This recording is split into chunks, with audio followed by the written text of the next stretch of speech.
News, सच जरूरी है। स्वागत है दर्शकों आपका ब्रेक के बाद। भारत जापान सहयोग। भारत और जापान ने डिजिटल सहयोग, सेमीकंडक्टर्स और स्वच्छ ऊर्जा जैसे क्षेत्रों में आपसी सहयोग बढ़ाने का फैसला किया हुआ है। प्रधानमंत्री नरेंद्र मोदी के जापान दौरे के दौरान दोनों देशों ने कई महत्वपूर्ण क्षेत्रों में आपसी सहयोग बढ़ाने का फैसला किया है। इनमें से डिजिटल सहयोग और स्वच्छ ऊर्जा जैसे अहम क्षेत्र शामिल है। यह समझौता दोनों देशों के लिए भविष्य की तकनीकी और आर्थिक विकास की दिशा में एक बड़ा कदम माना जा रहा है। विशेषज्ञों का मानना है कि यह सहयोग न केवल दोनों देशों की अर्थव्यवस्थाओं को मजबूत देगा, बल्कि वैश्विक आपत्ति श्रृंखला के भी भारत की भूमिका को और बढ़ाएगा। चलिए बढ़ते हैं दर्शकों अगली खबर के। आरबीआई के पूर्व गवर्नर बने आईएमएफ के डायरेक्टर, भारतीय रिजर्व बैंक के पूर्व गवर्नर उर्जित पटेल को अंतर्राष्ट्रीय मुद्रा कोष का एग्जीक्यूटिव डायरेक्टर बनाया गया है। भारतीय रिजर्व बैंक के पूर्व गवर्नर उर्जित पटेल को अंतर्राष्ट्रीय मुद्रा कोष यानी आईएमएफ का डायरेक्टर नियुक्त किया गया है। यह भारत के लिए एक बड़ी उपलब्धि मानी जा रही है। उर्जित पटेल की नियुक्ति से वैश्विक वित्तीय संस्थाओं में भारत की भूमिका को और भी मजबूत होगी। यह कदम वैश्विक अर्थव्यवस्था में भारत के बढ़ते प्रभाव को भी दर्शाता है। चलिए दर्शकों बढ़ते अगली खबर की ओर। अमेरिका की दिग्गज कंपनी का खुलासा हुआ है। अमेरिका की फर्म ने दावा किया है कि भारत पर टैरिफ का रूसी तेल से कोई लेना देना नहीं है। हाल ही में एक अमेरिकी फर्म ने एक चौंकाने वाला दावा किया है कि इस फर्म का कहना है कि भारत पर टैरिफ लगाने का रूसी तेल से कोई लेना देना नहीं है। यह बयान ऐसे समय आया है जब अमेरिका और भारत के बीच व्यापारिक तनाव अपने चरम पर है।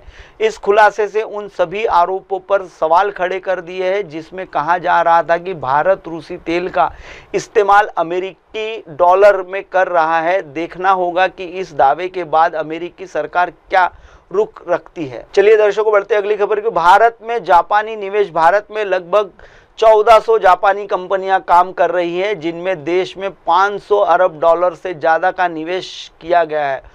और अब बता देते हैं कि भारत और जापान के बीच मजबूत होते आर्थिक संबंधों को आपको जानकारी कर खुशी होगी कि भारत में फिलहाल करीब 1400 जापानी कंपनियां काम कर रही है। इन कंपनियों ने मिलकर भारत में 500 अरब डॉलर से भी ज़्यादा का निवेश किया है। यह आंकड़ा दिखाता है कि भारत जापानी निवेशकों के लिए पसंदीदा गंतव्य बन चुका है। जापानी निवेश से न केवल भारत में रोजगार के लिए नए अवसर पैदा हो रहे हैं, बल्कि यह भारत की आर्थिक प्रगति को भी एक नई दिशा देने वाला है।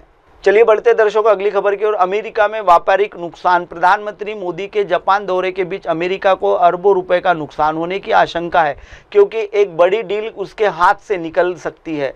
प्रधानमंत्री मोदी के जापान दौरे से सिर्फ भारत और जापान को ही फायदा नहीं हो रहा है, बल्कि उसका असर अमेरिका पर भी दिख रहा है। विशेषज्ञों के मुताबिक इस दौरे के बीच अमेरिका को अरबों रुपए का व्यापारिक नुकसान हो सकता है।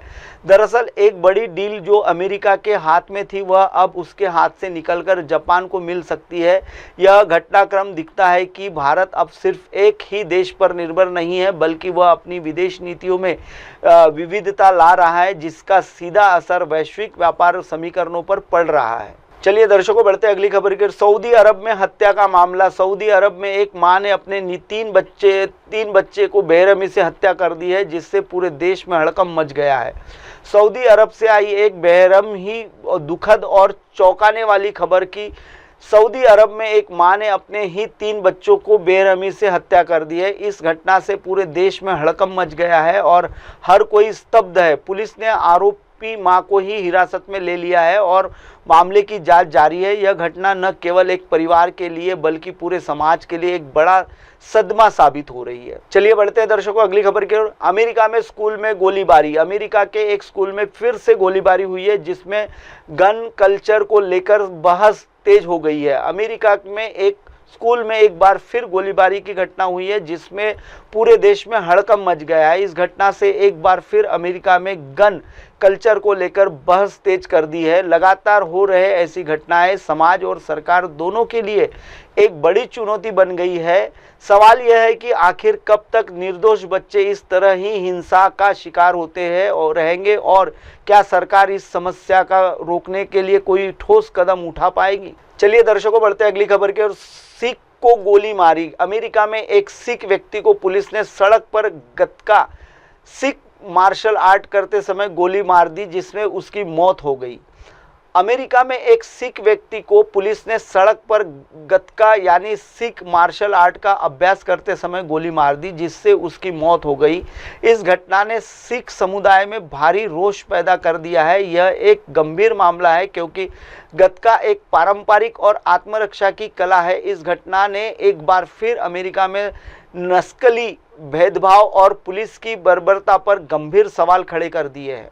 चलिए दर्शकों, बढ़ते अगली खबर की ओर। शिकागो में सेना की तैनाती। शिकागो में बढ़ती हिंसा को देखते हुए सेना तैनात करने का फैसला लिया गया है, जिसमें भारत और पाकिस्तान का भी जिक्र किया गया है। और अब बात करते हैं अमेरिका के शिकागो शहर की, जहां बढ़ती हुई हिंसा को रोकने के लिए एक बड़ा और चौंकाने वाला फैसला लिया गया है। शिकागो में शांति व्यवस्था बनाए रखने के लिए अब सेना तैनात की जाएगी। चौंकाने वाली बात यह है कि इस फैसले के पीछे भारत और पाकिस्तान में हुई इसी तरह की घटनाओं का भी जिक्र किया गया है। यह कदम दिखाता है कि शिकागो की स्थिति कितनी गंभीर है। देखना होगा कि क्या सेना की तैनाती से इस हिंसा पर लगाम लगाई जा सकती है। चलिए दर्शकों, बढ़ते हैं अगली खबर की ओर।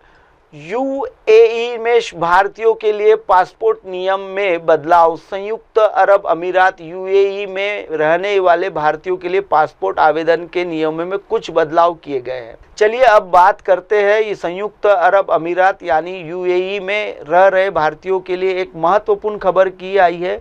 भारतीय दूतावास ने पासपोर्ट आवेदन के नियमों में कुछ बदलाव किए हैं। यह बदलाव पासपोर्ट रिन्यू कराने और नए पासपोर्ट बनवाने की प्रक्रिया को आसान बनाने के लिए किया गया है। इन बदलावों से यूएई में रहने वाले लाखों भारतीयों को बड़ी राहत मिलेगी। भारतीय दूतावास ने सभी नागरिकों से आग्रह किया है कि वे नई गाइडलाइन का पालन करें ताकि उन्हें पासपोर्ट संबंधी सेवाओं में कोई परेशानी न हो। दर्शकों, फिलहाल वक्त हो चला है ब्रेक का। ब्रेक से लौटने के बाद देखिएगा 50 बड़ी खबरें। बने रहिए MNS न्यूज़ पर। हाय हेलो नमस्कार, मैं हूं पंकज विष्णु और आप देख रहे हैं MNS न्यूज़। देखिए साईं बाबा की आरती लाइव शिरडी से हर रोज सुबह सिर्फ MNS न्यूज़ पर। आप देख रहे हैं MNS न्यूज़, सच